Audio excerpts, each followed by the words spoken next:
Magandang umaga ho. Ako'y kanina pa nagawa ng video Ay ang hirap pala talaga na magpapaliwanag at saka yung mag-iisip ng sasabihin. Ako'y maghuhugas pa ng pinggan. Garnay, may nagre-request sa akin gawa ng sabi ano daw ang pagkakaiba ng vegan at vegetable tan leather. Di ako'y gawa ng video. Kanina pa umaga ako pagkaaga kong gumising. Ngayon naisip ko'y garnay. Bakit magkakailangan ipaliwanag? Yan, laglag. Di bagay ganaray. Kalimitan ay problema iyan ng mga nagawang kagaya namin. Magpapaliwanag sa bibili. Ngayon, ang bibili, ang gusto vegan leather. Ang sabi, ang vegan leather naman galing vegan, down sa norte. Sabi ko siya, pagkagayon ng mga kausap, titigil na agad.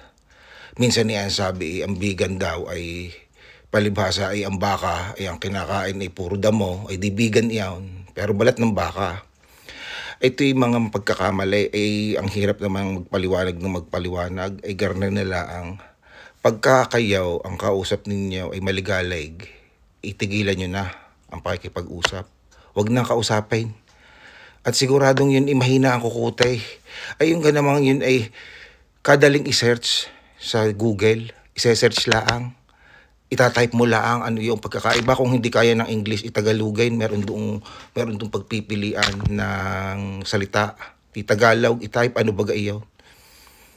Mahirap magpaliwanag at kahit anong paliwanag, lagi may sasabihin sa iyong tao. Sabihin, pagkayabang naman aon, nakakayamat naman iyon, ay siya. Mahirap magpaliwanag.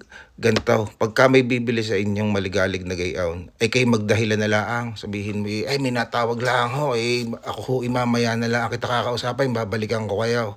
Sabihin nyo, ang totoo, ako pinagsasaing ng asawa ko mamaya na ho tayo mag-usap. At huwag nyo nang kakausapin.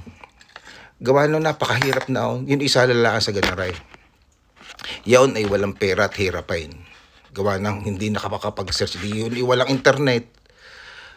Bukod doon, baka mahina talaga ang kukutay. Mahihirapan lang kayo magpaliwanag. Huwag nang magpaliwanag.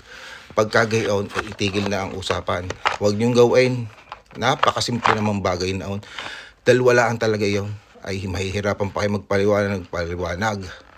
Halimbawa, baga maipaliwanag, may sasabihin pa sa iyo, hindi naman bibili, di kayo init lang inyong ulo. Tulad ngayon, ako yung nahihirapang mag-video. Nabilis pa ang pintig ng puso ko, nasa ang galintik na gamot na iyon. Gayon na lang, gayon ang inyong sabihin. Tayo ay walang pag-uusapan, tapos na agad. Hindi yun abot ng isip na pag hindi abot ng isip ng kausap mo, ang kanyang bibilhin, wala yung pambili. Bukod sa wala yung pambili, sala sa hirapin, siya. Yun mahina ako kutay. Kaya hanapin ko ang gamot ko.